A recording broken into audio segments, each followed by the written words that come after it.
During the Battle of Endor, in Star Wars Episode 6 Return of the Jedi, the Rebels destroy the second Death Star in orbits around the forest moon of Endor.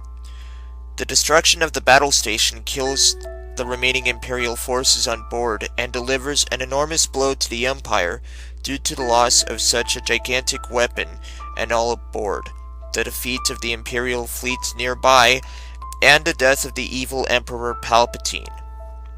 And our heroes are celebrating at the end all dandy and fine, now that Darth Vader has been redeemed. Add the special edition and you get celebrations on numerous worlds across the galaxy against the Imperials. Sounds fine, right?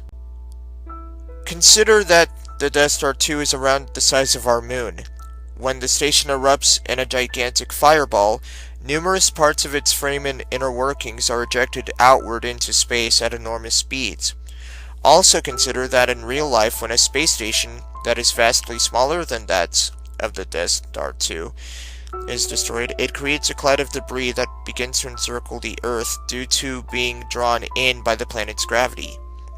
If the debris collides with satellites, it can cause great damage to them. Imagine all that debris, much of which could be country-sized, falling down onto the forest moon. The gravity field would pull on the wreckage so that it would be shifted towards the moon. The gas giant Endor is directly behind the forest moon, and thus cannot pull enough of the debris away.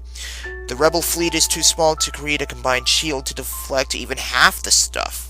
And the Imperials, even if they were helping the rebels deflect it, and had all of their ships, would not be anywhere near enough to protect the moon. The resulting impacts would practically annihilate the biosphere of the moon. Enormous clouds of dust would be thrown up into the air, blocking out sunlight for many miles.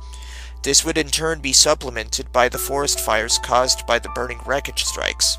The native population of the planet, the Ewoks, would have to be evacuated off the planet if they were to have any chance of surviving this catastrophe. It is doubtful that they would survive. The rebels are strapped for ships and could evacuate only a mild sliver of the Ewok natives.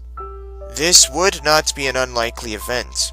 One lone asteroid was enough to cause a global cataclysm that wiped out a great deal, if not the majority, of the fauna and life on Earth during the age of the dinosaurs. Thus, the great victory at Endor would come at a great price: the Holocaust of nearly an entire population.